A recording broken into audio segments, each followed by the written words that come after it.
Ano kayo di kahapon? Parehas na. Ito ma'am.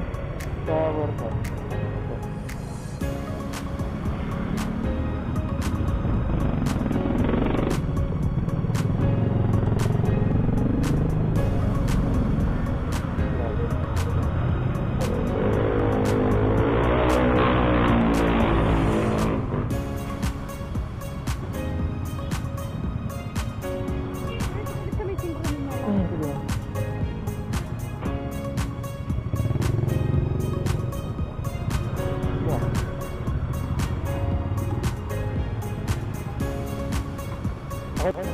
So welcome back guys. So tayo ulit na nakakuha ng book ni ma'am. So for the second time kasi kagabi ay tayo rin yung nakakuha ng book ni ma'am.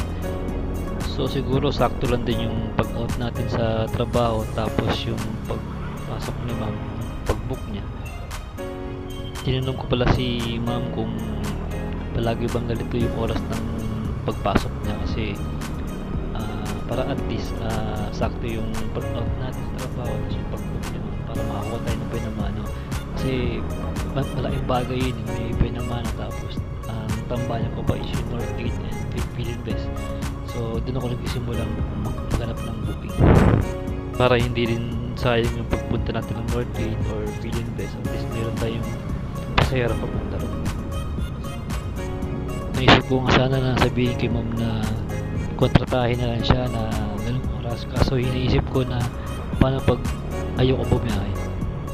Hindi naman kasi ako full time kay Mubit, so pag ayoko bumiyahe ako i-rest day ko sa trabaho ko, so minsan hindi na ako nagbabiyahe kay Mubit, so nakakaya naman. Saka bawal kay Mubit yun, baka makomplain tayo, maban tayo, mas lalong hindi pa tayo makabiyahe.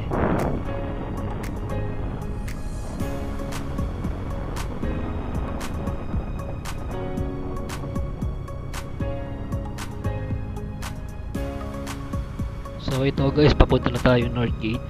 So ipapaalam pala natin kay ma'am mamaya na kung papayag siyang i-upload ko yung video, o ipapaalam ko sa kanya na naka-video kami, na naka-video siya. So abangan natin mamaya yung sasabihin ni ma'am, papayag pa siya o hindi.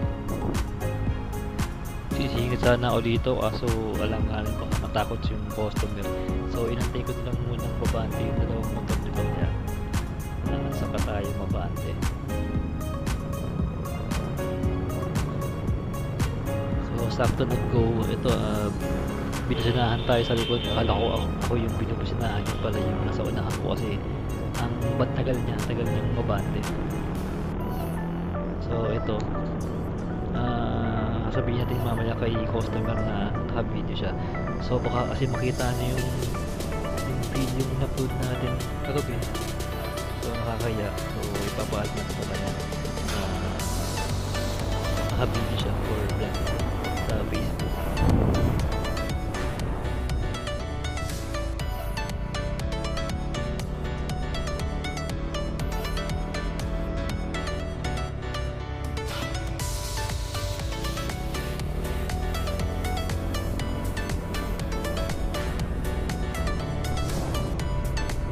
Saka ma'am?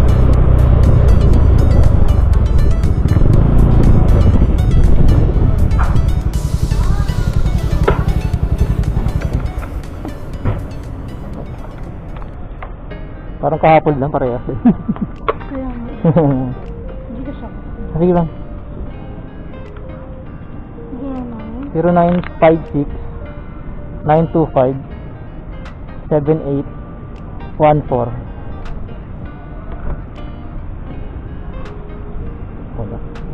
Ma'am, okay lang ba ano ma'am? Isama ko sa video. Kasi nagbablog din po ako ma'am. Ay! O ano ma'am? O i-vlog ko na lang ma'am. Sige ma'am. Okay ma'am. Thank you ma'am. So goods naman. So nasabi natin kay ma'am na naka-video siya o naka-video kami. So hindi naman nagalit. So go tayo sa pag-upload ng video. So see you next vlog na lang guys.